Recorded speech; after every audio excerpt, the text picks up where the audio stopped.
Esta es la serie de podcast Pedagogías Diversas. Soy Manuel López Pereira. Y yo, Pilar Gómez. Te damos la bienvenida. En este episodio nos acompaña Amira Valle. Amira es fundadora y directora de Elephant Wise Institute y representante en México de Mindfulness Without Borders. Es una de las principales exponentes del tema Mindfulness en Educación en habla hispana. Pertenece al Network de Proveedores Mundiales Autorizados de Mindfulness Schools de Estados Unidos y Mindfulness in Schools Project del Reino Unido. Bienvenida, Amira. Hola Manuel, muchísimas gracias por la invitación. Hola Pili, me siento muy contenta de estar con ustedes el día de hoy. Hola Mira, pues es un gusto y muchas gracias por estar aquí con nosotras en este espacio. Muchas felicidades por tu libro, El regalo del elefante, Mindfulness y educación emocional para niños. Una maravilla. Y bueno, nos encantaría mucho que nos empezaras a contar más sobre este programa de Mindfulness y particularmente sobre el libro. Bueno, pues este libro es un cuento para niños. Tiene una estructura literaria como los cuentos para niños, donde hay toda una jornada del héroe, donde inicia una situación ideal que se pierde y después hay una serie de aventuras para recuperar esta situación ideal. Pero cada capítulo del libro propone una diferente práctica de mindfulness o de educación emocional. Y este libro es la nueva edición. Entonces, la primera edición salió en 2015 e incluía solamente la historia y algunas prácticas para que los niños llevaran a cabo en casa o en la escuela. Pero ahora he incluido toda la parte de ejercicios de educación emocional. Entonces, después de cada capítulo, donde tratamos un tema en particular de mindfulness o de educación emocional, además de las prácticas, vienen una serie de ejercicios donde los niños pueden reflexionar, introyectar todo lo que han aprendido en el capítulo. Entonces, este nuevo libro tiene un formato más para usarse que para leerse.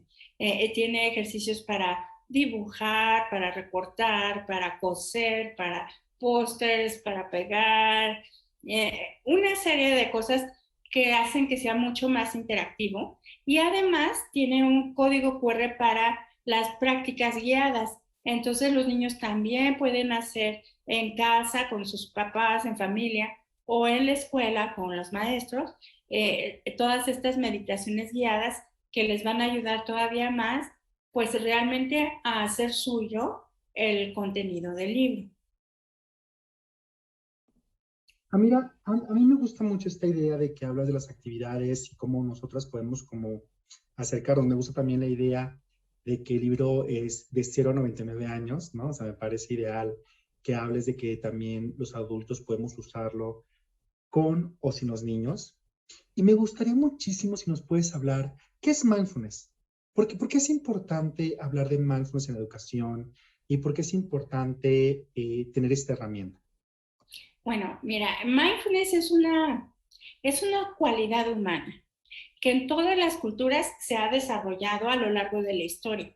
Tenemos vestigios arqueológicos de que, por ejemplo, los mayas, los olmecas llevaban a cabo esta práctica, porque tenemos efigies de gobernantes o de sacerdotes en estados meditativos, también chamanes en Siberia, en América del Norte, han realizado esta práctica. María Montessori, médica italiana de principios del siglo XX, también a través de la observación desarrolló muchísimas actividades de atención plena, pero en la cultura en la cual mejor se ha estructurado es en el budismo. Y a partir del budismo se transmitió de una manera muy estructurada, primero en Asia y después llegó a América. Llegó a América precisamente por las grandes guerras de Asia, ¿no? Con la guerra de Vietnam, la invasión al Tíbet y todo esto, llegaron grandes maestros a enseñar esta práctica, que en realidad no se trata más que de un entrenamiento de la mente, un entrenamiento de la atención para poder permanecer de una manera sostenida en un objeto de atención. Entonces, la definición secular que nos da Jon Kabat-Zinn, que es quien trajo a Occidente esta práctica o quien la puso la secularizó y la introdujo pues en medicina, en la universidad, en lo que es el mainstream, nos dice que es la cualidad que poner atención en algo que está ocurriendo en este momento con una cualidad que es poner atención a propósito, es decir, deliberadamente. ¿A qué? A algo que está ocurriendo en este momento y con aceptación y curiosidad. Ahora, lo que esté ocurriendo en este momento puede ser alrededor de mí, lo cual yo percibo a través de mis sentidos, pero también puede ser adentro de mí. Puede ser en mi pensamiento o en mi cuerpo, mis sensaciones o mis emociones. Y muchas veces no estamos nosotros acostumbrados a voltear esta mirada de la atención hacia nuestro interior. Entonces es una práctica que nos permite familiarizarnos con nuestro territorio interno y hacernos amigos con lo que realmente somos, aprender cómo pensamos y reaccionamos ante diferentes estímulos, y por esto es el fundamento de autoconocimiento y autorregulación, porque podemos dirigir esta mirada hacia el interior, pero también puedo dirigir esta atención hacia afuera, hacia la persona con la que estoy hablando, por ejemplo, hacia ti, hacia Pili, y entonces me puedo dar cuenta de cómo se siente la otra persona, porque a través de conocerme a mí, aprendo las claves de ciertas emociones, y entonces puedo percibirte de una manera más integral, con toda mi atención, con mi vista, pero también con mi corazón, con mis oídos, y entonces puedo sentar las bases para la empatía y para la compasión. Y de esta manera, pues puedo llevar a establecer relaciones humanas de alta calidad y también pues regular aquello que siembra conflicto, ¿no? La violencia verbal o cualquier cosa, porque además la práctica de mindfulness, lo que se ha comprobado es que fortalece las conexiones neuronales entre lo que es la corteza prefrontal, que es donde radica la función ejecutiva, y la parte del cerebro emocional. Entonces, puedo darme cuenta de cómo me estoy sintiendo, pero además puedo regular estas emociones. Entonces, puedo aprender a responder a los estímulos de una manera deliberada, en vez de ser presa de un piloto automático, en vez de ser reactivo ante cualquier estímulo. Y por esto también pues estamos sentando las bases de relaciones mucho más pacíficas y una regulación de impulsos, una decisión sobre lo que yo estoy a punto de realizar. Darme cuenta de qué estoy a punto de hacer, las implicaciones que tendría mi conducta y después decidir si lo hago o no lo hago. Entonces, tiene muchísimos beneficios en muchos distintos ámbitos. Mira, nada más para seguir un poco con esto que dices de que debemos escuchar nuestro interior o mirar nuestro interior, que me parece fabuloso, pero también me parece que a veces necesitamos esas herramientas que tú nos dices. ¿Qué ejercicios podemos encontrar en el regalo del elefante? ¿Qué ejercicios podemos encontrar? Que nos puedas decir algo muy sencillo ahorita de qué podemos hacer para escuchar nuestro interior. Sí, bueno, primero vienen un montón de ejercicios para entrenar nuestra atención, porque tengo que afinar la atención, como si fuera un instrumento. Antes de ejecutar una melodía, primero lo tengo que afinar. Entonces, entre estos ejercicios para afinar la atención, tenemos dirigir esta atención, esta linterna de la atención, digámoslo, a distintos objetos. Estos objetos pueden ser la respiración, las sensaciones corporales, los sonidos, aquello que percibimos a través de los sentidos, es decir, texturas, olores, sabores, imágenes visuales, y todo esto fortalece mi atención. Pero después, entonces yo aprendo a dirigir esta atención que ya he refinado, que ya he afinado, hacia adentro de mí. Y entonces está el mindfulness del contenido mental, mindfulness de los pensamientos y mindfulness de las emociones. Entonces, en cada capítulo vas aprendiendo una diferente práctica.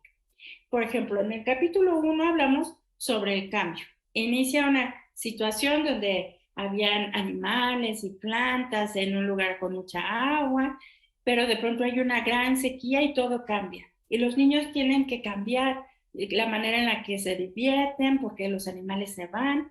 Y esto pues lo podemos pensar ahorita que es muy, muy parecido a la situación de la pandemia, por ejemplo, ¿no? Donde está una situación donde todos estamos, bueno, contentos, los niños saben cómo relacionarse en la escuela y de pronto súbitamente todo cambia. Y tenemos que encontrar nuevas maneras de relacionarnos, encontrar nuevas maneras de continuar haciendo lo que hacíamos y de continuar siendo felices. Entonces, en el primer capítulo, los niños exploran qué ha cambiado en su vida y también que los cambios producen estrés. Y entonces hablamos de cómo reacciona nuestro cuerpo al estrés. Y los niños exploran cómo reaccionan ante algo que los asusta o algo que los sorprende, y si es atacando, huyendo, congelándose, en qué parte del cuerpo sienten esta emoción. Entonces aprendemos a conectarnos con nuestras emociones. Y esto es un poco más exploratorio.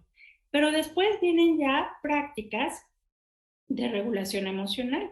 En el capítulo 2 rescatan a un bebé elefante. El bebé elefante simboliza la mente.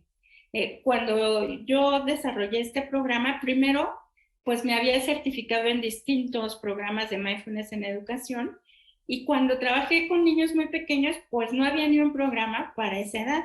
Entonces pensé, los niños aprenden a través de historias. Y una historia pues necesita personajes. ¿Cuál sería el personaje que simbolizara la mente para que los niños lo puedan entender? Y en el Oriente hay una analogía entre la mente y un gran elefante blanco, porque la mente es lo más poderoso que tenemos. Nos puede llevar a donde nosotros queremos ir, a donde queramos llegar, pero primero la tenemos que entrenar, porque una mente que no está entrenada pues simplemente se distrae o se enoja o pierde el control. Igual que un elefante necesita un entrenamiento para que te pueda dirigir a donde tú quieras o para que tú la puedas llevar a donde quieres. Entonces, por eso elegí el elefante y se llama Rumi, como el gran poeta persa del siglo XIII. Entonces, todos los capítulos son como dos hermanitos encuentran a este bebé elefante. Entonces, en el capítulo 2 deciden rescatarlo de la trampa del cazador. Aquí estamos hablando de una actitud compasiva y de cómo darnos cuenta de cuando el otro necesita de algo y si nosotros podemos hacer algo por ayudarlo, pues hacerlo. Aquí los niños se van a dar cuenta primero de que existe el otro, de que el otro, igual que uno, quiere ser feliz y no sufrir y muchas veces necesita ayuda. Pero lo más importante es que cuando yo ayudo al otro, quien realmente se siente bien soy yo. Entonces exploran cómo se sienten cuando ayudan a alguien. Y esto es pues una semillita de una actitud compasiva que se empieza al inicio del año escolar con el objetivo pues de prevenir el bullying y de establecer lazos más profundos entre los niños. Y después empezamos ya con las prácticas de la atención. En el capítulo 3, pues el bebé elefante está súper asustado y los niños le enseñan a respirar de una manera regulada, de una manera profunda, para que pueda calmarse. Entonces introducimos a la respiración como una herramienta de regulación emocional, una herramienta para calmarte cuando tienes una emoción fuerte, como el enojo o como el miedo. Entonces, esta es una gran herramienta para los niños, sobre todo hoy en día que pues con la pandemia ha habido muchos cambios en los hogares. Los niños, al igual que los adultos, están estresados, están asustados y la respiración es una excelente herramienta. Entonces, ahí vienen varios ejercicios de cómo pueden aprender a respirar de una forma que puedan calmarse. Después hablamos de el escaneo corporal, que es aprender a llevar mi atención a cada parte de mi cuerpo. descubrir las sensaciones que hay en cada parte de mi cuerpo. Y esto me conecta conmigo porque muchas veces estoy bien desconectada de mi cuerpo. O sea, mi mente está por un lado y mi cuerpo ni siquiera me doy cuenta de si me aprieto el zapato o el cinturón o si tengo hambre o tengo sed. Entonces, llevar mi atención a mi cuerpo me ayuda a dar aquello que necesito, descanso, agua, comer, pero también me ayuda a descubrir cómo se sienten las emociones en el cuerpo, porque todas las emociones tienen este marcador somático. Siento el miedo en una parte de mi cuerpo, siento la alegría, siento el enojo, y al descubrir las claves de cómo se sienten en el cuerpo estas emociones, entonces puedo saber que las estoy sintiendo y puedo regularlas. Después hablamos del movimiento atento. Los niños, sobre todo los niños pequeños, son súper kinestésicos, necesitan moverse. Y una de las cosas que más les hizo falta en la pandemia fue precisamente este movimiento, este juego al aire libre. Y entonces aprendemos a usar el movimiento como un vehículo para cultivar la atención. Y es una manera buenísima. Por ejemplo, Montessori, las prácticas Montessori, aprenden los niños matemáticas, sensorial, un montón de cosas incorporando el movimiento, porque en las etapas del desarrollo los niños pequeños aprenden a través de los sentidos, sobre todo del tacto, pero utilizando el movimiento. Eso es muy importante. Y después hablamos de la atención pues al resto de los sentidos, a los sabores, a los sonidos, a los olores. Y entonces les presento, por ejemplo, Mindful Eating. Ya está un postercito para que pongan en su refri, y prácticas para aprender a ver si realmente tienen hambre o tienen sed o están aburridos y entonces quieren comer porque están aburridos. Y de esta manera aprenden a descubrir las señales de saciedad en el cuerpo, por ejemplo, y ver qué es lo que realmente necesito comer. De esta manera, pues puedes prevenir trastornos alimenticios o lo que sea, ¿no?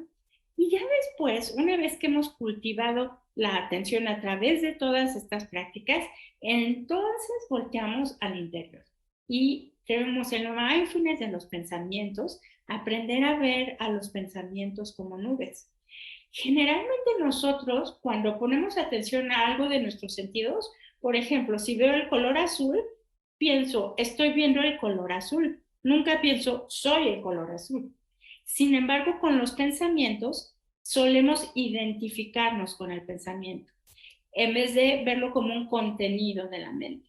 Entonces, lo que queremos hacer es cultivar la facultad de la metacognición, que es ver mi contenido mental desde fuera, no dejarme llevar por él, sino poderlo poner una distancia y de esta manera aprender a conocer mis pensamientos y a regularlos.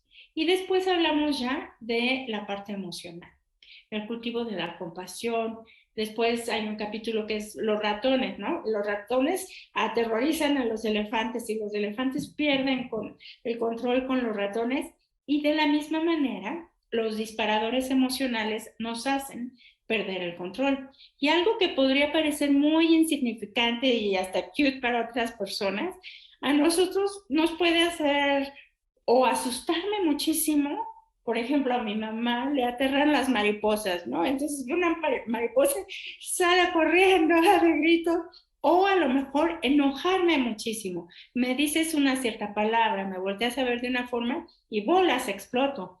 Entonces aprender por qué, cuáles son estos detonadores emocionales, aprender a identificarlos y a regularlos. Hemos visto ya un montón de prácticas que nos ayudan a regularnos, como la respiración, como la caminata atenta, como el escaneo. Ahora las vamos a aplicar a todos estos disparadores emocionales. Después hablamos de resolución de conflictos. Entonces hay un villano que les pone una serie de trampas y al final se da cuenta. Entonces primero se da cuenta de las consecuencias de sus acciones, algo que lamentablemente en nuestro país está completamente disociada la acción de su consecuencia, ¿no? Entonces, es importante que aprendamos que todo lo que hacemos, lo que decimos y lo que pensamos, tiene consecuencias y tenemos que aprender a afrontar las consecuencias de nuestros actos y hacernos dueños de ellos. Entonces, si alguno de nuestras acciones tuvo una consecuencia que lastimó a alguien o afectó a alguien, puedes aprender a pedir disculpas y aprender a resolver este conflicto que surge, y entonces aplicamos todas las prácticas que hemos venido aprendiendo.